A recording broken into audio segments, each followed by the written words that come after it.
Hey, what's up everyone? My name's Nigel, and in today's video, we're gonna be talking about 3 very budget-friendly lights. So what I thought would be interesting for this video is showing you how you can use some of these really inexpensive lights in creative ways. We're also gonna be talking about some modifiers and cookies that you can shoot through to create some different shapes to your light. And the really cool thing is that each of these lights is under $50 and all of the modifiers are under $20.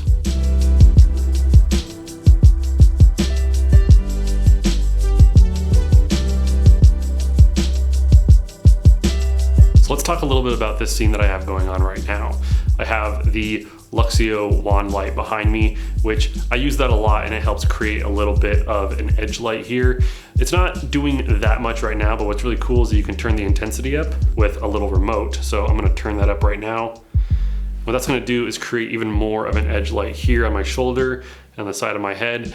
And so that's gonna help separate me from the background a little bit more. And then providing that blue over here, that is the Yulonzi light, and I'm using a blue gel inside of the little gel holder, and that's creating a nice narrow beam angle and kind of spilling onto the background, providing some of that teal and orange that everybody likes. And then of course, in the China ball, we have the Sokoni X21, and this is providing a really nice soft light. And China balls are used in filmmaking a lot, especially when you need to have a light move with your subject. These are very light and you can put small little LEDs like the Sokani in them, and it provides a really nice soft light. All right, so first off, let's talk about the Ulanzi cube light. Now this light is kind of different from the other 2 lights because it's actually a single LED, and so it actually gives a really nice narrow beam angle.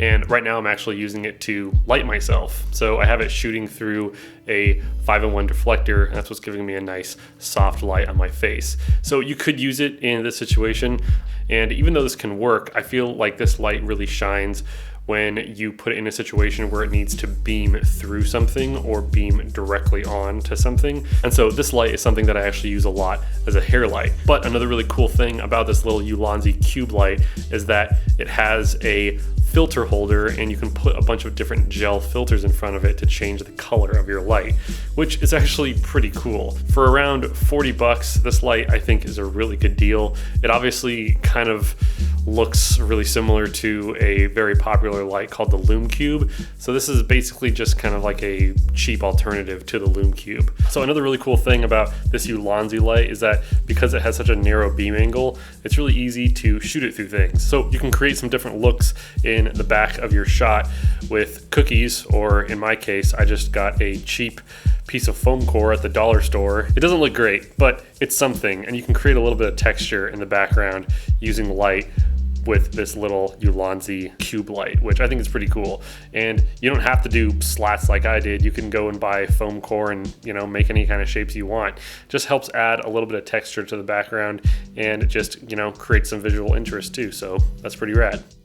So now let's talk about the Sokoni X21 LED light. Now I actually have it in a little China ball right now, and that's what's diffusing the light and giving me actually a really nice exposure on my face. I feel like this setup could be totally usable if you just wanted to have a really lightweight and easy to set up key light for talking head stuff like this, but also maybe if you just wanted to light 2 subjects, because it is an orb and so the light is kind of spilling all over the place.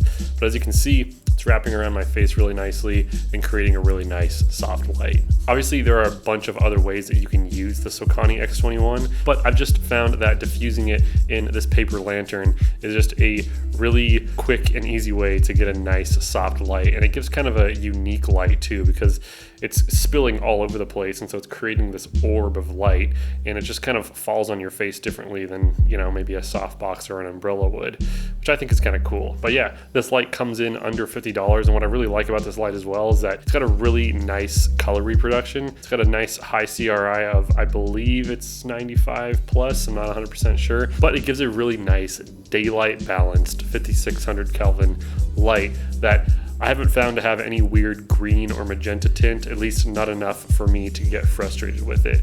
And so that's why I like this Sokani X21 so much. Okay, and last but not least, I'm showing you what the wand light looks like shot through a diffuser. And this just gives you a really nice soft light. Obviously, you're gonna need a 5-in-1 reflector to diffuse it, but I'm just kind of trying to show that you can use each of these lights as a key light if you really need to. But this light is definitely something that I would never really use as a key light. This is more of an effect light or something that I actually have on as a practical in the background. In a lot of my videos recently, you've probably seen this wand light just up in the shot. It comes with this remote, which I can turn it off, and I can up the intensity or lower the intensity. So it's actually really nice. This remote works perfectly. It's bicolor, so I can change it from daylight to tungsten.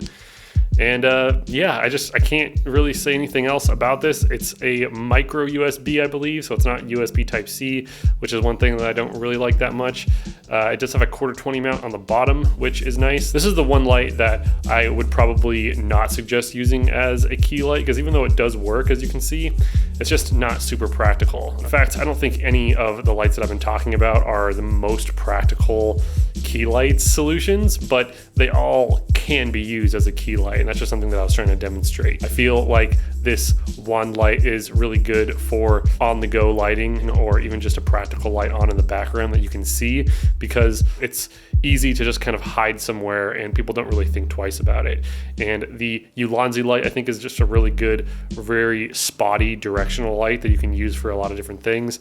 And then the Sokani is just one of those all-around soft lights that you can use to just pop some light on in the background, or doing some product photography or videography, some B-roll, that kind of stuff. It's really good in those situations. So yeah, those are 3 lights under $50 that I'm really digging right now. I hope you enjoyed this little video. If you did, it'd be really cool if you hit the like button.